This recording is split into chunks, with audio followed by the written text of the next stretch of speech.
সকালবেলা ঘুম থেকে উঠে 1 লিটার দুধ জাল করলাম। দুধটা নষ্ট হয়ে ছানা হয়ে গেছে। পরে কি আর করার, ছানাটা ফালাই দিতে ইচ্ছা করলো না। পরে সুন্দর করে পানি নিংড়াই ছানাটা বের করে নিলাম। দেন ওটার মধ্যে আমি একটু পরিমাণ মতো কর্নফ্লাওয়ার দিয়ে দিলাম। তারপর 1 চামচের মতো গুঁড়া দুধ দিয়ে দিলাম। তারপর 1 চামচ চিনি দিয়ে দিলাম। তারপর আবার 1 চামচের মতো ময়দাও দিয়ে দিলাম। আনফরচুনেটলি আমার এখানে 1 চামচ ময়দা দেওয়ার কারণে পরে ভেঙে গেছিল। আপনারা এখানে 2 থেকে 3 চামচের মতো ময়দা দিয়ে দিবেন। অফ ক্যামেরায় আমি আরেকটু ময়দা দিয়ে বাইন্ডিংটা ঠিক করছিলাম। তারপর এর মধ্যে আমি 1 চামচের মতো ঘি দিয়ে সুন্দর করে ওটা একদম মথে নিচ্ছিলাম। সবগুলো দেওয়ার পর ছানাটাকে একদম সুন্দর করে মিক্স করে নিবেন। যতক্ষণ পর্যন্ত ছানাটা স্মুথ হবে না ততক্ষণ পর্যন্ত হাত দিয়ে মথে নিতে থাকবেন। সুন্দর করে মথে নেওয়ার পর এটা আমি আমার ইচ্ছা মতো শেপ দিয়ে নিচ্ছিলাম। আপনাদের যার যেটা ইচ্ছা সেইভাবেই শেপ দিয়ে নিতে পারেন। মিষ্টিগুলো শেপ দেওয়ার জন্য আমি আবার হাতের মধ্যে ঘি মেখে নিয়েছিলাম। যদি কারো বাসায় ঘি না থাকে তাহলে আপনারা এই কাজটা সয়াবিন তেল দিয়েও করতে পারেন। তারপর সবগুলো মিষ্টি শেপ দেওয়ার পর আমি একটা প্যানের মধ্যে পরিমাণ মতো তেল নিয়ে নিলাম। এটা মিডিয়াম গরম হওয়ার পর আমি মিষ্টিগুলো দিয়ে লাল লাল করে ভেজে নিচ্ছিলাম। যদি আপনারা কেউ একদম কালো জাম মিষ্টি খেতে চান তাহলে দ্বিতীয়বার আরেকটু ভেজে নিতে হবে। মিষ্টিগুলো ভেজে নেওয়ার পর আমি এখানে শিরা তৈরি করে নিচ্ছিলাম। তো আমি এখানে পরিমাণ মতো পানি দিয়ে দিলাম। তারপর চিনি, একটা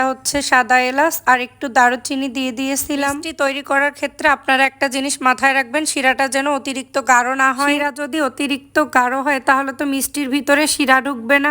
এই মিষ্টিগুলো আমি তো 2 বার ভেজে নিয়েছিলাম, একদম কালো জাম খাবো এজন্যই। শিরায় দিয়ে দেওয়ার পর আপনারা প্রায় 20 থেকে 30 মিনিটের মতো এটা সুন্দর মতো জাল করে নিবেন। তো ফাইনালি এই যে আমার মিষ্টিগুলো রেডি। তো কেমন হয়েছে অবশ্যই কমেন্ট করে আপনারা জানিয়ে দিবেন।